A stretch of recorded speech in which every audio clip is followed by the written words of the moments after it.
नमस्कार। आज के इस विशेष ऐतिहासिक विश्लेषण में सभी का बहुत बहुत स्वागत है। चलिए सीधे विषय पर आते हैं। आज हम इतिहास के एक ऐसे पन्ने को पलटने जा रहे हैं जो महज ईंट और पत्थरों का कोई पुराना खंडहर नहीं है, बल्कि दुनिया भर के लिए ज्ञान का एक शाश्वत और ग्लोबल शिखर रहा है। प्राचीन काल में ज्ञान की सचमुच कोई सीमा नहीं थी। ये सोचना ही कितना अद्भुत लगता है कि सदियों पहले दुनिया के कोने कोने से लोग सिर्फ सीखने और कुछ नया जानने की असीम चाह में हजारों मील का सफर तय करते थे। आज के समय में जब पढ़ाई और रहने खाने का खर्च इतना ज्यादा बढ़ गया है, तो जरा सोचिए, क्या ऐसा मुमकिन है कि 1500 साल पहले कोई ऐसा विश्वविद्यालय रहा हो जहां रहना, खाना और पढ़ना सब कुछ बिल्कुल मुफ्त हो? है ना कमाल की बात। बिल्कुल, ये कोई कोरी कल्पना नहीं, बल्कि हमारे इतिहास की एक शानदार सच्चाई है। मुफ्त शिक्षा और हॉस्टल जैसी सुविधाएं केवल आज के मॉडर्न दुनिया की देन नहीं है। इस संस्थान का जो विशाल पैमाना था, वो आज भी किसी को भी अचंभित करने के लिए काफी है। तो चलिए सबसे पहले इसके इतिहास और स्थापना पर एक नजर डालते हैं। 5वीं शताब्दी में गुप्त वंश के शासक कुमारगुप्त प्रथम ने इसकी नींव रखी थी। और पता है सबसे हैरान करने वाली बात क्या है? लगभग 700 सालों तक, जी हाँ, 7 सदियों तक ये जगह शिक्षा के क्षेत्र में पूरी दुनिया पर राज करती रही। कोई भी संस्थान इतने लंबे समय तक टॉप पर रहे, ये वाकई असाधारण है। इसके बनने से लेकर 12वीं सदी में इसके पतन और आज के नए स्वरूप तक की पूरी कहानी बहुत ही दिलचस्प है। अब इस नाम का मतलब ही देख लीजिए। नालंदा का सीधा सा अर्थ है ज्ञान देने वाला स्थान। और अगर आज के नक्शे पर इसे खोजें तो ये भारत के बिहार राज्य में ऐतिहासिक शहरों राजगीर और बोधगया के बिल्कुल पास स्थित है। ये वो इलाके हैं जो सदियों से ज्ञान, दर्शन और चिंतन की पवित्र भूमि रहे हैं। अब बढ़ते हैं हमारे अगले भाग की ओर, एक ऐसा केंद्र जो सही मायनों में अंतर्राष्ट्रीय था। इन आंकड़ों पर गौर करें तो ये किसी चमत्कार से कम नहीं लगता। 10,000। कल्पना करके देखिए, 1000 साल पहले किसी एक जगह पर 10,000 विद्यार्थी एक साथ रहकर पढ़ाई कर रहे हों। ये विशालता तो आज की बड़ी बड़ी यूनिवर्सिटीज को भी सोचने पर मजबूर कर दे। और केवल छात्र ही नहीं, उन 10,000 छात्रों को पढ़ाने और उनका मार्गदर्शन करने के लिए लगभग 2,000 शिक्षक भी वहां मौजूद थे। मतलब छात्र और शिक्षक का अनुपात इतना बेहतरीन था कि हर एक स्टूडेंट को पूरा ध्यान और बिल्कुल व्यक्तिगत मार्गदर्शन मिलता था। ऐसा सिस्टम बनाना सच में काबिल तारीफ है। और ये छात्र सिर्फ आसपास से नहीं आते थे, इसकी ग्लोबल पहुंच अकल्पनीय थी। चीन, कोरिया, जापान, तिब्बत, श्रीलंका और यहाँ तक कि इंडोनेशिया जैसे देशों से विद्वान महाद्वीपों को पार करके यहाँ पहुँचते थे। उस जमाने में जब यात्रा करना इतना कठिन और खतरनाक होता था, तब ज्ञान की तलाश में इतनी दूर से आना, ये सीधे तौर पर साबित करता है कि नालंदा का नाम दुनिया भर में कितनी दूर दूर तक फैला हुआ था।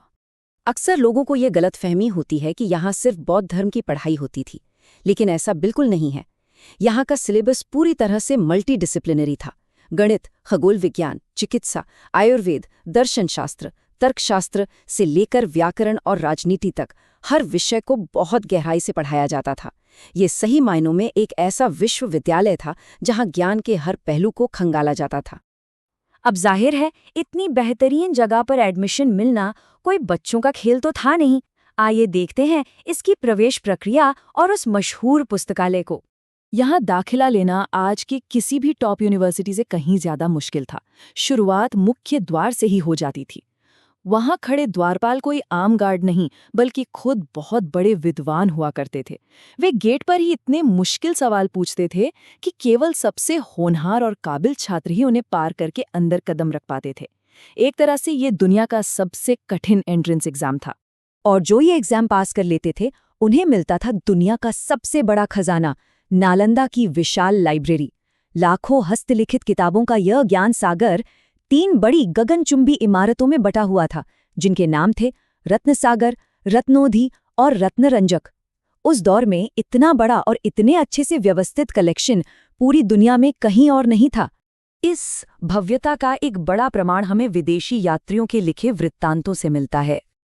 आज हमारे पास जो भी एकदम सटीक ऐतिहासिक जानकारी मौजूद है, उसका बहुत बड़ा श्रेय ह्वेनसांग और इत्सिंग जैसे मशहूर चीनी यात्रियों को जाता है। उन्होंने यहाँ रहकर पढ़ाई की और अपने दस्तावेजों में यहाँ की महान शिक्षा प्रणाली और कड़े अनुशासन की जमकर तारीफ की है।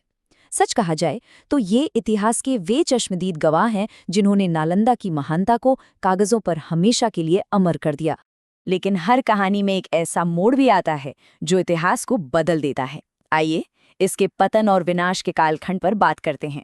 ऐतिहासिक दस्तावेजों के अनुसार 12वीं शताब्दी में इस महान विश्वविद्यालय पर तुर्क आक्रमणकारी बख्तियार खिलजी द्वारा हमला किया गया। इस आक्रमण के दौरान ज्ञान के इस प्राचीन और अंतर्राष्ट्रीय केंद्र के पूरे ढांचे को नष्ट कर दिया गया। इस विनाश का सबसे बड़ा प्रहार यहाँ के पुस्तकालय पर हुआ। उस विशाल पुस्तकालय में आग लगा दी गई और ऐसा दर्ज है कि लाखों हस्तलिखित दुर्लभ पुस्तकें कई महीनों तक धधकती रहीं। दुनिया के इतिहास में और विशेष रूप से प्राचीन शिक्षा के क्षेत्र में यह एक बहुत बड़ा और अपूरणीय नुकसान था। खैर, इतिहास का अंत कभी विनाश पर नहीं होता। अब हम वर्तमान की ओर चलते हैं और देखते हैं कि आधुनिक नालंदा का उदय कैसे हो रहा है। आज के समय में नालंदा विश्वविद्यालय को राजगीर के पास एक बिल्कुल नए परिसर में फिर से जीवित किया गया है। दुनिया के कई देशों ने मिलकर इसके लिए सहयोग किया है और अब ये संस्थान एक बार फिर से अंतर्राष्ट्रीय शिक्षा और शोध के एक प्रमुख केंद्र के रूप में अपनी पुरानी पहचान वापस पाने की राह पर मजबूती से आगे बढ़ रहा है। तो अंत में ये पूरा विश्लेषण हमें एक बहुत ही गहरे सवाल के साथ छोड़ जाता है।